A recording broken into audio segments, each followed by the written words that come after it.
2012 മികച്ച വിജയം കൈവരിച്ച ചിത്രങ്ങളിലൊന്നായിരുന്നു ഏക് ദ ടൈഗർ. ചിത്രത്തിൻ്റെ അവസാനം ടൈഗർ എന്ന കഥാപാത്രം മരിക്കുന്നതായാണ് കാണിക്കുന്നത്. എന്നാൽ ടൈഗർ ജീവിച്ചിരിപ്പുണ്ടോ എന്ന അവകാശവാദവുമായി ഒരു സിനിമ കൂടി ഇറങ്ങുന്നു. ടൈഗർ ജിന്ദാ ഹൈ എന്ന ചിത്രത്തിൻ്റെ ഷൂട്ടിംഗ് പുരോഗമിക്കുകയാണ്.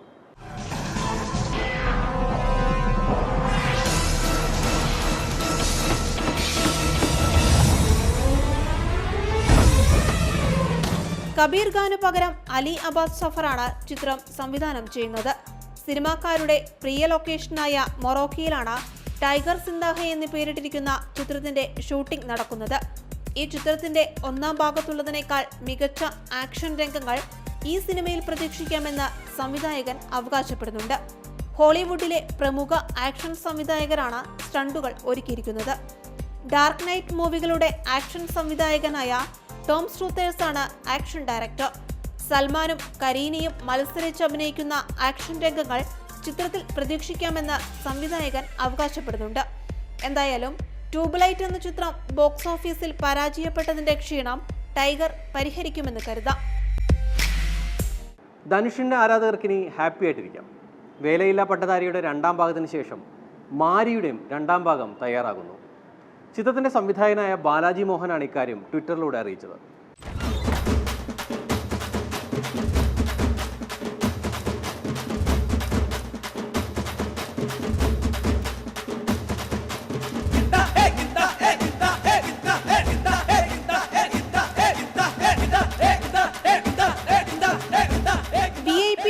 ഗൗതം മേനോൻ ചിത്രം, പിന്നെ ഒരു ഹോളിവുഡ് ചിത്രം എന്നിവയാണ് ഇപ്പോൾ ധനുഷ് അഭിനയിക്കാൻ പദ്ധതിയിലുള്ള ചിത്രങ്ങൾ. മാസങ്ങൾക്ക് മുമ്പ് മാരി 2 കുറിച്ച് സൂചന ഉണ്ടായിരുന്നെങ്കിലും ഇപ്പോഴാണ് ഉറപ്പായത്. ധനുഷ് തന്നെയാകും ചിത്രം നിർമ്മിക്കുക. അടുത്ത വർഷം പൊങ്കലോടെ ചിത്രം തിയേറ്ററുകളിലെത്തിക്കാനുള്ള തയ്യാറെടുപ്പിലാണ്. ധനുഷ് പ്രധാന വേഷത്തിലെത്തിയ മാരിയിൽ കാജൽ അഗർവാളായിരുന്നു നായിക. ചിത്രത്തിന്റെ സഹനിർമ്മാതാക്കളിൽ ഒരാളായി ലിസ്റ്റിൻ സ്റ്റീഫൻ ഉണ്ടായിരുന്നുവെങ്കിലും രണ്ടാം ഭാഗവുമായി സഹകരിക്കുന്നില്ലെന്ന് ലിസ്റ്റിൻ മാതൃഭൂമി ന്യൂസിനോട് പറഞ്ഞു. ധനുഷ് നായകനാകുന്ന വേലയില്ലാ പട്ടധാരിയുടെ രണ്ടാം ഭാഗം ഈ മാസം 28-ന് തിയേറ്ററുകളിലെത്തും. സൗന്ദര്യ രജനീകാന്ത് സംവിധാനം ചെയ്യുന്ന ചിത്രത്തിൽ കാജോൾ, അമല പോൾ, ഋതു വർമ്മ തുടങ്ങിയ താരനിര അണിനിരക്കുന്നു. ഫഹദ് ഫാസിലിനെയും തന്നെയും താരതമ്യം ചെയ്യരുതെന്ന് നടനും സഹോദരനുമായ ഫർഹാൻ ഫാസിൽ. ഞങ്ങൾ ചെയ്യുന്ന ചിത്രങ്ങളും ആസ്വദിക്കുന്ന ചിത്രങ്ങളും തമ്മിൽ വളരെ അന്തരമുണ്ട്. ഈ ഒരു സാഹചര്യത്തിൽ എന്നെ ഒരു കലാകാരനായി കാണണമെന്നാണ് ഫർഹാൻ ഫാസിൽ പറയുന്നത്.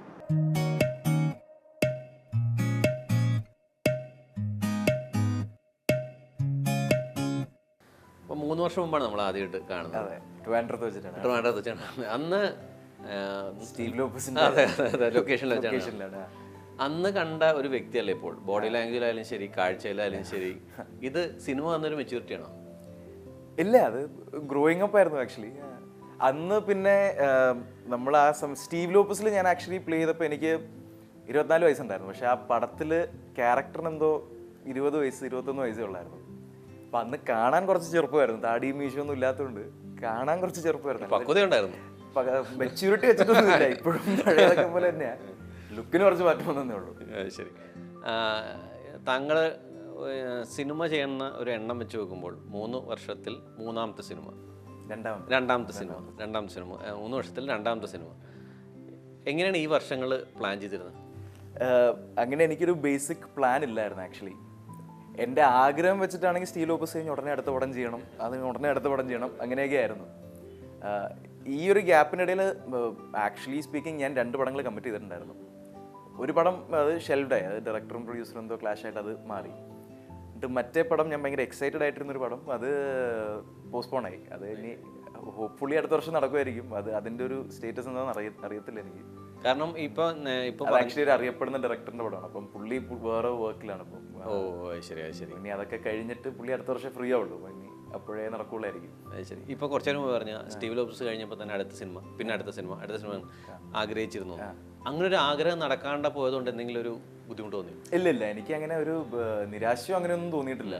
Because it's never late. ഇപ്പം എൻ്റെ വീട്ടിൽ തന്നെ ഉണ്ട് എക്സാമ്പിൾ. ഫാദർ തന്നെ ഭയങ്കര ലേറ്റ് ആയിട്ട് തുടങ്ങിയ ആളാണ്. പക്ഷെ അതിൻ്റെ ആയിട്ടൊരു ഡിസ്അഡ്വാൻറ്റേജസ് ഒന്നുമില്ല. അപ്പം ഫാദർ തന്നെ പറഞ്ഞു it's never late to start.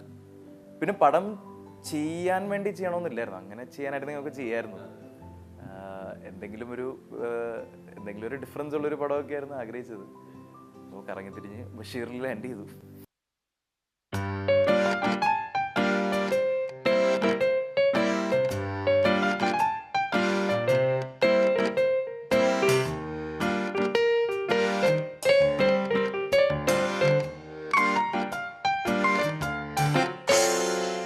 വീടിന്റെ മോളിൽ കയറി ട്യൂൺ ചെയ്തിരിക്കും നേരത്ത്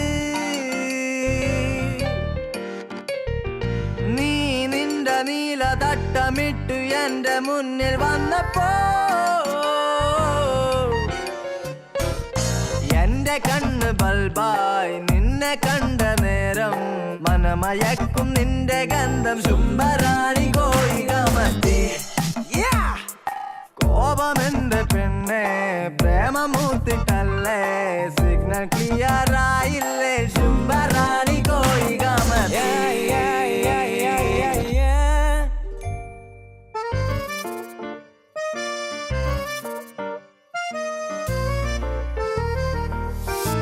തികച്ചും ഫർഹാൻ അല്ലാത്തൊരു കഥാപാത്രമാണ് ബഷീർ. കാരണം അങ്ങനെ ഒരു വ്യക്തിയല്ല ബഷീർ.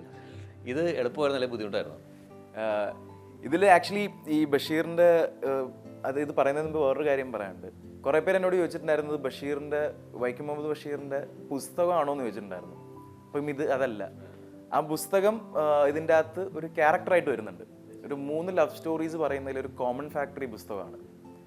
അത്രേ ഉള്ളൂ സിമിലാരിറ്റി. ബുക്കുമായിട്ടൊരു ബന്ധമില്ല.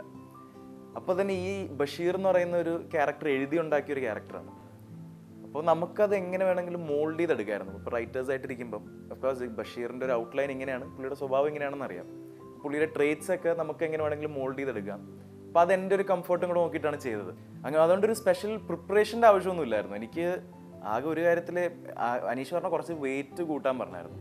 എനിക്ക് ഭയങ്കര ബുദ്ധിമുട്ടുണ്ടായ ഒരു കാര്യം, എന്നെ മേക്കപ്പ് ടെസ്റ്റിന് വിളിച്ചപ്പം മുമ്പിൽ കണ്ണാടി ഇല്ലായിരുന്നു. കണ്ണാടി ഇല്ലാതെ മേക്കപ്പ് ഒക്കെ ചെയ്ത് അപ്പോൾ എന്നോട് മുടി നീട്ടി വളർത്താൻ പറഞ്ഞിട്ടുണ്ടായിരുന്നു. അപ്പം മേക്കപ്പ് മാൻ പഴയ സ്റ്റൈലായിരുന്നു. അപ്പം മേക്കപ്പ് മാൻ ഇതൊക്കെ ചെയ്ത് കഴിഞ്ഞിട്ട് പറഞ്ഞു കണ്ണാടി നോക്കിക്കോളാൻ പറഞ്ഞു. ഞാൻ കണ്ണാടി നോക്കിയതും എനിക്ക് തന്നെ എന്തോ ഭയങ്കര അൺകംഫർട്ടബിൾ ആയിരുന്നു.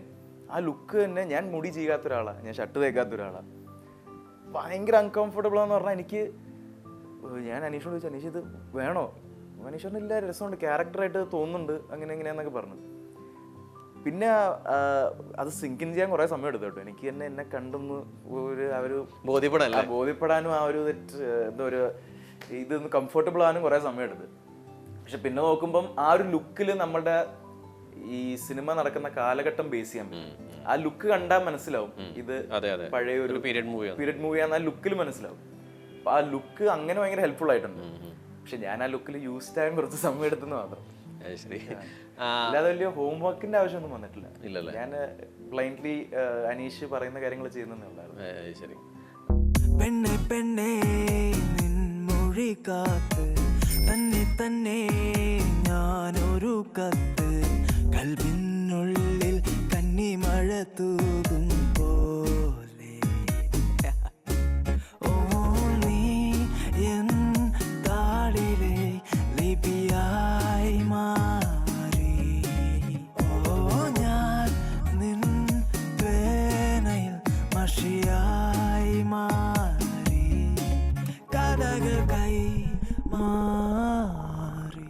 ഫഹദ് വന്നപ്പോൾ ആദ്യം ഫാസിൽ സാറായിട്ട് കമ്പയർ ചെയ്തു, ഫർഹാൻ വന്നപ്പോൾ ആദ്യം ഫഹദായിട്ട് കമ്പയർ ചെയ്തു.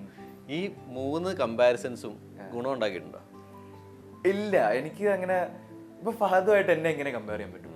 ഫഹദ് ഇപ്പം എത്രയോ പടങ്ങൾ ചെയ്ത് ആസ് എൻ ആക്ടർ എത്രയോ മൈൽസ് അഹെഡ് ആണ് എന്നെക്കാളും, എത്രയോ മുകളിലാണ്. ഫഹദിന് ഇൻസൾട്ടാണ് എന്നെ പോലെ ആക്ടറിനെ വെച്ച് കമ്പയർ ചെയ്യാന്ന് പറയുന്നത്. ഒരു കമ്പാരിസൺ, നമ്മൾ അഫ്കോഴ്സ് ഒരു കുടുംബത്തിൽ നിന്ന് വരുന്ന ആൾക്കാരാണ്, പക്ഷെ നമ്മൾ 2 വ്യക്തികളായിട്ട് കാണാം. ഞാനും ഫഹദും ഒരേപോലത്തെ സിനിമ ഇഷ്ടപ്പെടുന്ന ആൾക്കാരല്ല. നമുക്ക് 2 പേർക്കും 2 ടേസ്റ്റ് ഉള്ള ആൾക്കാരാണ്. അപ്പൊ നമ്മൾ ചെയ്യുന്ന സിനിമകളിലും അങ്ങനെ 2 വ്യത്യസ്ത സിനിമകളായിരിക്കും. ഫഹദിന്റെ വഴിക്ക് പോട്ടെ, ഞാൻ വഴിക്ക് പോട്ടെ. ഇതൊരു കമ്പാരിസൺ വേണ്ട. അതാണ്.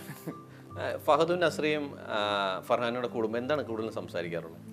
നമ്മൾ സിനിമകളെ കുറിച്ച് ഒരുപാട് സംസാരിക്കാറുണ്ട്. ഇപ്പം ഞാനിപ്പോൾ ഒരു പടം കണ്ടിട്ട് വരുവാണെങ്കിൽ നമ്മൾ അതിനെക്കുറിച്ച് ചർച്ച ചെയ്യാറൊക്കെ ഉണ്ട്. പക്ഷെ നമ്മൾ നമ്മളുടെ വർക്ക് അങ്ങനെ ഡിസ്കസ് ചെയ്യാറില്ല. അഫ്കോഴ്സ് എനിക്കറിയാം ഫഹദ് അടുത്ത് ചെയ്യാൻ പോകുന്ന പടം ഏതാണെന്ന് എനിക്കറിയായിരിക്കും. അങ്ങ് കൂടിപ്പോയാൽ എനിക്ക് അതിൻ്റെ ഒരു ഔട്ട്ലൈനും അറിയായിരിക്കും. അല്ലാതെ ഇങ്ങനെ സീൻ ബൈ സീൻ ഡിസ്കഷൻ ഒന്നും ഫഹദും നസ്രിയയും അത് ചെയ്യാറുണ്ട്. ഫഹദും നസ്രിയ അങ്ങനെ ഡിസ്കസ് ചെയ്യാറുണ്ട്. ഞാനും ആക്ച്വലി ഈ ബഷീറിന്റെ ഈ പടത്തിന്റെ കഥ എന്റെ കുടുംബത്തിൽ ആദ്യം ഞാൻ ഡിസ്കസ് ചെയ്യുന്ന നസ്രിയായിട്ടായിരുന്നു. എനിക്ക് ഫഹദിന് ഇപ്പൊ പോലും അറിഞ്ഞൂടാ ഈ പടത്തിന്റെ കഥ ഇപ്പോഴും അറിഞ്ഞൂടാ. അപ്പൊ നസ്രിയായിട്ടായിരുന്നു ഞാനത് ഡിസ്കസ് ചെയ്യുന്നത്. കാരണം എന്റെയും നസ്രിയയുടെയും മൂവി ടേസ്റ്റ് സിമിലർ ആണ്. നമുക്ക് ഒരേപോലത്തെ പടങ്ങൾ ഇഷ്ടപ്പെടുന്നതാണ്. നമ്മളിങ്ങനെ മാസ് പടങ്ങളൊക്കെ ഇഷ്ടപ്പെടുന്നതാണ്. അപ്പൊ ഫഹദ് അങ്ങനെയല്ലോ, അത് കുറച്ച് ഡിഫറെന്റ് ആണ്. അപ്പം ഞാനിത് ഈ കഥ ആകെ ഡിസ്കസ് ചെയ്ത നസ്രിയായിട്ട് മാത്രമാണ്. ഷൂട്ടൊക്കെ തുടങ്ങി കഴിഞ്ഞ് ഉമ്മ കുറെ ചോദിച്ചപ്പോൾ ഉമ്മയോട് പറഞ്ഞായിരുന്നു. ഇപ്പോഴും വാപ്പയ്ക്ക് അറിയത്തില്ല ഫഹദിന് ഈ പടത്തിന്റെ കഥ എന്താന്ന് പോലും അറിയത്തില്ല. ഇതിന്റെ അകത്ത് എന്റെ കൂടെ അഭിനയിച്ച ആരാന്ന് പോലും അറിയത്തില്ലായിരിക്കും. മറ്റേ കോ ആക്ടേഴ്സ് ഒക്കെ ആരാന്ന് പോലും ഫഹദിനും വാപ്പയ്ക്കും അറിയത്തില്ലായിരിക്കും. നമ്മള് സിനിമ ഡിസ്കസ് ചെയ്യാറുണ്ട്. കണ്ടുവന്ന പടങ്ങളും ഈ പുതിയ ഇറങ്ങിയ പടങ്ങളെ കുറിച്ച് എന്ത് കേൾക്കുന്നു അതൊക്കെ ഡിസ്കസ് ചെയ്യാറുണ്ടെന്നല്ലാതെ നമ്മളുടെ വർക്ക് കുറവാണ്. ഈ മാസ് പടങ്ങൾ ഒരുപാട് ഇഷ്ടപ്പെടുന്ന താങ്കൾ എന്തൊരു മാസ് പടം ചെയ്യാത്ത? ഇവരങ്ങനെ എക്സൈറ്റ് ചെയ്തൊന്നും വന്നിട്ടില്ല. എനിക്ക് ഭയങ്കര ആഗ്രഹമുണ്ട് ചെയ്യണോന്നൊക്കെ. സ്ലോ മോഷനിലേക്ക് വന്നിറങ്ങാൻ താല്പര്യമില്ലേ? അതല്ല, കുറച്ച് റിയലിസ്റ്റിക് മാസ് കേട്ടോ. പക്ഷെ എനിക്ക് അറിഞ്ഞൂടാ ഇപ്പം ഈ സ്റ്റേജിൽ ഞാൻ അത് ചെയ്ത ജനങ്ങള് അക്സെപ്റ്റ് ചെയ്യുവോ എന്നൊന്നും എനിക്ക് അറിഞ്ഞൂടാ. പയ്യെ പയ്യെ ചെറിയ ചെറിയ രീതിയിൽ ചെയ്ത് വരുമ്പോൾ ഓക്കെ ആവുമായിരിക്കും. പക്ഷെ ഇപ്പോഴേ അത് ചെയ്ത് തന്നെ ജനങ്ങള് ഇവന് ഇത്രയൊക്കെ ആയോ ചോദ്യമൊക്കെ വന്ന പയ്യെ പയ്യെ ചെയ്യാം. എനിക്ക് മുടി നീട്ടി വളർത്തുന്നതേ ഇഷ്ടമില്ല. ഇതിലും അങ്ങനെയാണ്, മുടി നീട്ടി വളർത്തി. ലുക്ക് വൈസ് ഞാൻ ഒട്ടും 2 പടത്തിലും എനിക്ക് ഒട്ടും സാറ്റിസ്ഫാക്ഷൻ ഇല്ലായിരുന്നു.